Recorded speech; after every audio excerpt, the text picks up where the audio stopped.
Привет, вы на канале Польза.нет, меня зовут Саня, и здесь только быстрые обзоры и долгие стримы. И сегодня, вопреки всему, несмотря ни на что, я расскажу вам о смартфоне Xiaomi Redmi A2+. Да, эта штука обладает сканером отпечатков пальцев, это раз. Два, она, разумеется, может снимать как на основную, так и на фронтальную камеру. Я вам скажу, что, разумеется, любые девайсы необходимо приобретать минимум с 3 гигабайтами оперативной памяти, но что самое смешное, в моей версии 2 гигабайта.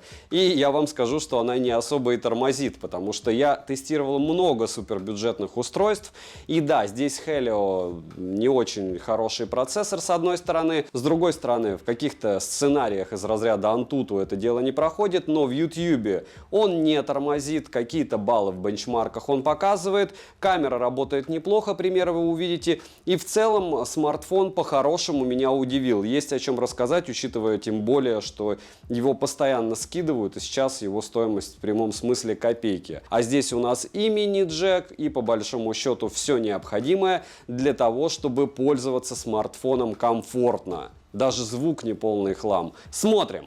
Распаковка. Поставляется данная модель в бюджетной белой коробке с изображением самого смартфона, названием и краткими характеристиками модели. Пакинг неплохой, за эту стоимость в комплекте мы имеем сам смартфон. Разумеется, без защитной пленки, но он, к слову, не особо и царапается. Краткое руководство, ключ для извлечения полноценного слота под 2 нано-сим-карты и карту памяти до 1 терабайта. Кабель с USB-A на micro-USB, как и в модели Redmi A1+, что, конечно, не радует, могли бы уже установить разъем Type-C. Блок питания на ультраскромные 10 Вт, чехла в комплекте также нет. Весит смартфон 193 грамма, габариты 164 на 76 на 10 мм. Розыгрыши Мойре, читаем описание, какие сейчас актуальны. Постоянно это 5 Mi Band 7 серии, разыгрывается за лайк, подписку и комментарий к любому видео ежемесячно. Не забудьте подписаться на телеграм-канал скидок, взаимопомощи и мой личный телеграм-канал. Подписывайтесь с колоколом, всем огромное спасибо за просмотр, перейдем же к смарту. Приобрести данный смарт можно в черной, зеленой и синей расцветке. Внешне смартфон от A1+ практически не отличается. Тыльная часть текстурная и не марка, выполнен корпус из пластика, в руке смарт лежит удобно из-за небольшого веса, из рук стремительно не выскальзывает. Сборка на свою стоимость хорошая, что странно, правда? Сканер отпечатков пальцев на тыльной части корпуса, разъем micro-USB, микрофоны, динамики, один основной, один разговорный, звучание здесь, разумеется, обыкновенное моно. Вибромотор слабенький, не настраиваемый, далее есть мини-джек на 3,5 мм, а вот ИК-порта нет, что неудивительно. Летим дальше. Смартфон оснащен IPS Dot Drop дисплеем на 6,52 дюйма с скромным разрешением Full HD+, на 1600 на 720 пикселей. Но радуемся, что это IPS, шима нет. Подбородок внизу экрана есть, и он не маленьких размеров. Соотношение сторон 20 к 9, матрица экрана абсолютно плоская, плотность пикселей скромная, 269 ppi, яркость 400 кандел на метр квадратный. Я бы сказал, что яркости достаточно. Почему? Потому что для примера это такая же яркость, как в Tecno X2 Pro при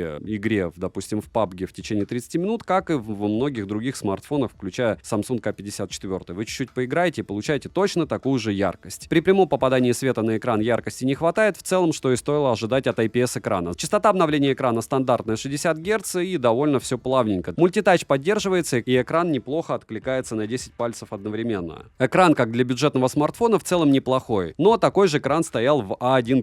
По факту все стоит на месте. Далее, разблокировать экран можно при помощи сканера отпечатков пальцев и стандартными способами разблокировки. Сканер отпечатков пальцев срабатывает с промахами, но довольно быстро. Скажем так, из 10 раз 9 раз у меня он спокойно разблокируется. Притом я скажу, что смарт стал работать относительно A1+, почему-то значительно шустрее и адекватней, прям в разы. Хотя вроде бы, по большому счету, даже процессор не сильно отличается. Процессор MediaTek Helio G36 с техпроцессом 12 нанометров с 8 ядрами, максимальная частота которого 2,2 ГГц, графический процессор PowerVR GE8320, интерфейс Android 12 Go Edition, оперативная память LPDDR4X, что неплохо, но всего лишь 2 или 3 гигабайта. Разумеется, если вы собираетесь брать, лучше докинуть и купить 3. Внутренняя память плохая, eMMC 5.1 на 32 гигабайта, имеется поддержка Wi-Fi только на 2,4 ГГц. 5G сети смартфон, разумеется, не поддерживает, но большинству они не нужны. 4G сети, есть 7 и 20 бенд на борту. Микрофоны отрабатывают хорошо, как и датчик приближения. Bluetooth версии 5.0 NFC не поддерживается. Это уже плохо. GPS-тест показывает точность 2 метра, 1 метр почему-то у меня не получилось, но определяет смартфон местоположение относительно долго. FM-радио, разумеется, работает только с наушниками, емкость аккумулятора 5000 мАч, заряжается он от 0 до сотки от родного адаптера питания за 2 часа 40 минут, что, конечно, вообще не быстро. При просмотре видео на YouTube в час по Wi-Fi у меня уходит в среднем 3% заряда. В играх в час уходит по-разному. Почему? Потому что можно и в казуалке поиграть, а по большому счету это не игровой смарт, и смысл все это дело засекать нет. Но когда играешь в PUBG, уходит у меня 34%, и плюс он конкретно греется, разумеется, подвисает, подлагивает, но выкидывать меня не выкидывало. Перейдем же к тестам. Что он смог пройти? Вы видите на экране, по большому счету, кроме storage-теста в Antutu и тротлинг-теста, я не смог провести еще в PC-марке тест. Почему? Потому что очень-очень слабый процессор. Результаты не идеальные, с одной стороны, с другой стороны, чего еще стоило ожидать? Основной сенсор на 8 мегапикселей с доп-объективом QVGA с разрешением 248 на 328 пикселей. Ко всему имеется двойная LED-вспышка, максимальное разрешение для съемки 1080p 30 fps, стабилизацию видео, разумеется, нет. Фронтальный сенсор на 5 мегапикселей, находится он в каплевидном вырезе, в верхней части экрана по центру. К слову, если вы видите каплевидный вырез, знайте, это как раз и есть супербюджетник. Максимальное разрешение для съемки видео у него 1080p 30 fps, в стоковой камере есть минимальное количество различных функций, даже HDR-режим есть. Короткий пример вы сейчас увидите.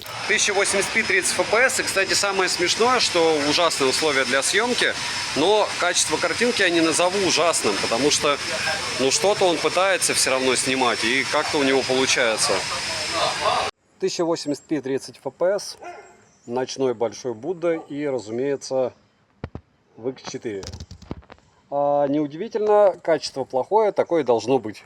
4К 30 fps, разумеется, ничего не видно, но это смотровая площадка. Фронталка, ночь, роллинг шаттер отсутствует. Удивительно, но факт, этот смартфон работает. It's alive. Работа фронталки в помещении с идеальным освещением. Это студийное помещение. Вы видите вход и выход вот как раз на этот девайс. И можете сравнить, насколько хорошо справляется наш любимый A2+. По мне, неплохо. И A2+ справляется сейчас у нас с чем? Правильно, с основной камерой. Также студия. И насколько хорошо, единственное, здесь звук плохо пишется, по идее свет должен писаться неплохо. Допустим, на себя даже освещение сделаю. В принципе, этого достаточно будет для многих. Может быть нет, может быть да. Но мне кажется, что для такой стоимости в 5000 более чем. Минусы: нет АК-порта, скромная зарядка, нет NFC-модуля, микро-USB, нет чехла в комплекте, сканер отпечатков пальцев в тыльной части корпуса с одной стороны плюс, с другой стороны минус, каплевидный вырез под фронталку, пора бы уже от него уходить. Также я отмечу, что если сравнивать данную модель с A1+, по большей части разница только в процессоре, но конкретно при использовании разница просто огромна, даже с 2 гигабайтами памяти оперативной. Скорее всего, потому что оптимизировали оболочку. Мне уже обновление, к слову, на него и прилетало. Цену можете посмотреть по ссылке в описании к видео. Разумеется, выгоднее сейчас покупать в Российской Федерации. Почему? Потому что курс доллара скакнул на всех глобальных площадках, и получается странная история, что рядом в магазине мы можем купить все это дешевле. Не забудьте подписаться на телеграм-канал скидок, взаимопомощи и мой личный телеграм-канал. Всем огромнейшее спасибо за просмотр. Резюмировать я хочу довольно просто. Смотрите, эта штука стоит 5000 сегодня с курсом в 100 рублей за доллар, плюс-минус. Получается, что эта штуковина стоит сейчас, сегодня, $50,5, там 55, и смотря как считать. За эти деньги, это топовый смарт, я могу вам сказать, ну докиньте еще $20.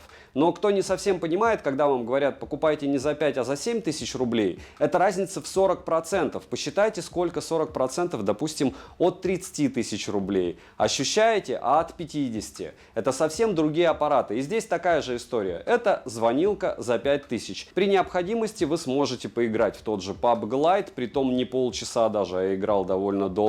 Вы сможете подснять, что вам надо. Смартфон мне понравился. Обновы прилетают, да, здесь оболочка из разряда очень-очень скромно. Да, здесь не то разрешение экрана, которое хотелось бы видеть. Да, здесь на супер ярком солнце вам яркости не хватит. Но вот сейчас вы видите, допустим, в кадре экран. Ну, его достаточно в помещении более чем с головой. А что лучшее за эти деньги? Можно долго танцевать, но, допустим, я против процессоров Unisoc. А если говорить о медиатеке, конечно, лучше Qualcomm. Но что у нас дешевое из Qualcomm за 5000 рублей? Разумеется, можно вспомнить Infinix и всякие другие бренды третьего эшелона, которые также продаются пачками по 5000. Вот то, что я тестировал, мне не понравилось. Если вам интересно, чтобы я рассказал об этом, потому что не все, что я тестирую, попадает на канал, напишите, я прогонюсь там по 5000 трубкам. Еще раз повторяюсь, это не 10 тысяч. И в категории 5000 рублей для меня это лучший выбор. Можно сказать, бегите, покупайте 12C, 10C, Realme C53, допустим, который также десятку стоил, или C55, который можно было купить на Авито за 10. Но это ровно в 2 раза дороже, чем этот смартфон. То есть этих смартов можно купить 2 сегодня. И, конечно же, это абсолютно другое устройство. Когда ты покупаешь за 25 тысяч рублей, за 50 тысяч рублей 2 смарта, ты не удивляешься, почему один очень сильно отличается от другого. Здесь такая же история.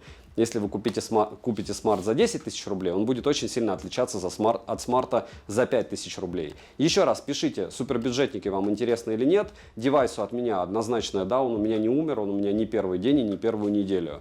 Добра и удачи вам, дорогие друзья.